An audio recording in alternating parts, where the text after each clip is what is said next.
tiba-tiba kok ternyata ilegal, padahal di Play Store mereka mencomot lambang OJK. Jadi tetap waspada.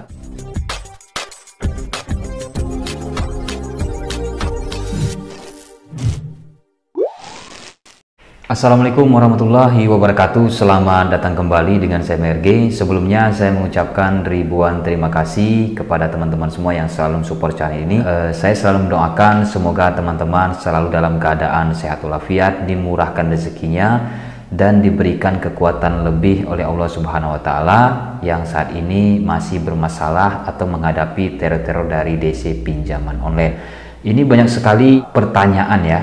Bang, daftar pinjol ilegal itu apa saja? Bagi teman-teman yang baru menemukan channel ini, saya ingin bantuannya. Jangan lupa ditekan tombol subscribe-nya, hidupkan notifikasinya agar tidak ketinggalan updatean terbaru mengenai masalah pinjaman online ya.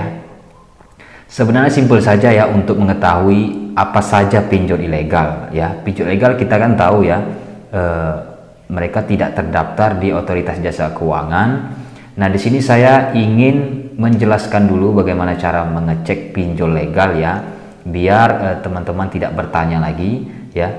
Pergi ke Chrome, di sini ketik saja www.ojk.go.id fintech ya, terus klik yang di atas ini penyelenggara fintech ya. Di sini kan saat ini ada 102 ya pinjaman online yang berizin ataupun terdaftar di OJK. Tapi semuanya sudah berizin semua ya, tidak ada lagi yang terdaftar, sudah berizin semua. Di sini ya, terus klik yang di bawah ini, yang updatean terakhir di 18 Mei 2022, penyelenggara fintech lending berizin di OJK per 22 April 2022 yang diupdate 18 Mei. Nah, terus klik saja di sini ya. Nah, setelah itu download ya, penampilan PDF. Kita bisa lihat ya, ada 102 pinjaman online. Nah, jadi di sini ya simpel saja ya. Berarti selain 102 ini, semua itu dinyatakan ilegal. Jadi jangan tertipu dengan pinjol yang ilegal, karena mereka sering mencomot lambang OJK, AFPI, ataupun koperasi. Mungkin teman-teman banyak bingung ya, Bang, katanya ini ilegal tapi kok ada lambang OJK, AFPI, ataupun koperasi yang berizin. Itu sebenarnya mereka hanya mencomot untuk mengelabui masyarakat ya. Jadi selain dari 102 ini, itu ilegal semua. Ilegal itu rata-rata tampilannya banyak di dalam aplikasi tersebut ya. Sekali kita daftar ya, terus di dalamnya banyak berbagai macam aplikasi, dan persyaratannya pun cukup mudah ya, lebih mudah dari yang legal. Legal kan biasanya minta slip gaji, NPWP ya. Kalau ilegal cuma KTP, verifikasi wajah ya, terus nomor rekening, dan ada beberapa kontak darurat 2, 3, 4, 5 biasanya. Nah, jadi itu perbedaannya ya. Tampilan pertamanya tenornya 90 hari hingga 91 hari. Nah, mereka tidak transparan di saat kita mengklik ajukan ya, misalnya pinjaman 1-2, kita tidak transparan dalam mengenai bunga dan denda ya. Cuma ada nominal pinjaman, terus itu setelah cair langsung dipotong di pangkasnya ya. Misalnya 1.200.000 tiba-tiba di rekening cuma 800.000. Mereka tidak transparan dalam bunga dan denda ya. Tiba-tiba tenornya berubah menjadi 7 hari yang sebelumnya kita lihat 90 hingga 91 hari. Nah, mereka penuh jebakan, penuh jeratan. Nah, itu jelas ilegal. Jika legal itu jelas biasanya di Play Store ya, yang OJK itu dia mencantumkan nomor suratnya ya, kantornya jelas di mana, kebanyakan di daerah Jakarta ya, itu jelas. Ilegal dia hanya manipulasi ya, mereka mencantumkan PT-nya misalnya, padahal PT-nya nggak ada ya. Terus mereka mencantumkan alamatnya, padahal alamatnya alamat yang fake, yang palsu ya. Makanya banyak dari teman-teman kita itu yang terjebak di ilegal itu seperti itu ya, nggak nyangka tiba-tiba kok ternyata ilegal, padahal di Play Store mereka mencomot lambang OJK. Jadi tetap waspada.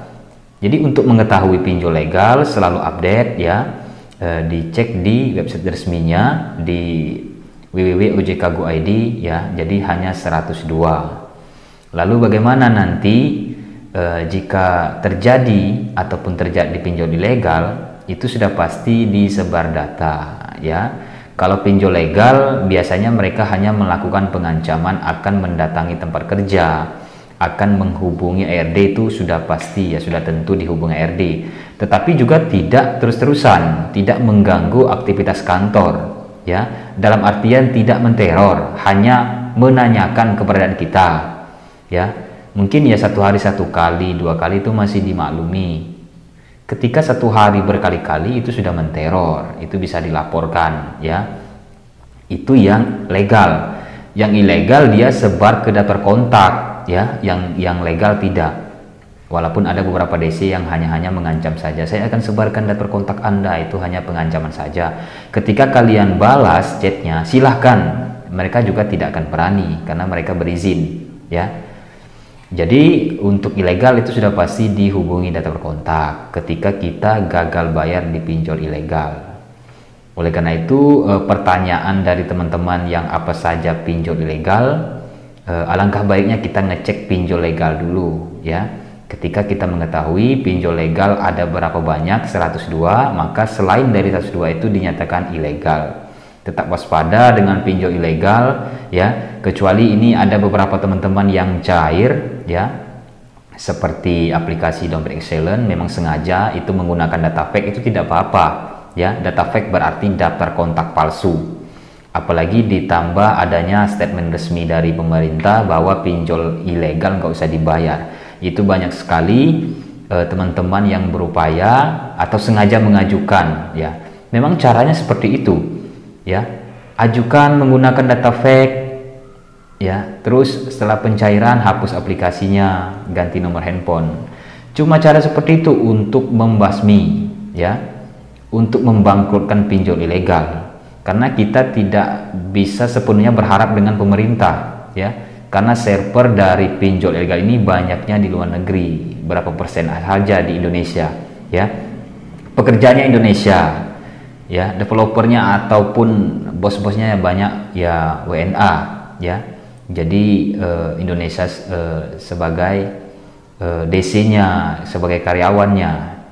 Nah, jadi memang itu cukup sulit juga untuk Kominfo untuk memberantas pinjol ilegal ya, karena servernya banyak di luar negeri. Jadi di sini kita sendirilah yang berperan ya, kita sendirilah yang harus kuat mental dalam menghadapi pinjol ilegal. Banyak kok teman-teman yang gagal bayar, yang di dalam grup, ada suatu wadah grup yang saya buat ya, RG Official atau grup brutal bersama kuat mental. Itu banyak dari teman-teman kita itu sudah paham, sudah ya anti dia, sudah nggak peduli lagi apapun dari desi-desi tersebut, masa bodoh.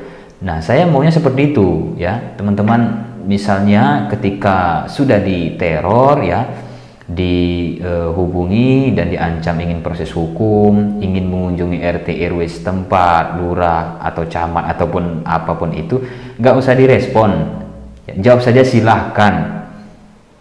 Kan kita sudah tahu hutang piutang nggak ada kaitan dengan pidana.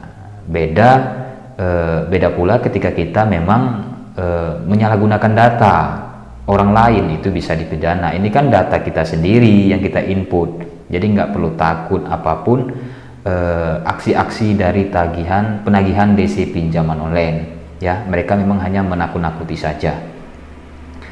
Nah, jadi itu saja yang bisa saya informasikan untuk daftar pinjaman ilegal ya. Jadi cek dulu pinjol legal, selain dari itu 102 itu dinyatakan ilegal. Tetap waspada dengan berbagai macam bentuk penipuan, dan jika teman-teman yang ingin bergabung sudah saya sediakan linknya di bawah deskripsi video di bawah ini. Oke, itu saja, terima kasih. Assalamualaikum warahmatullahi wabarakatuh.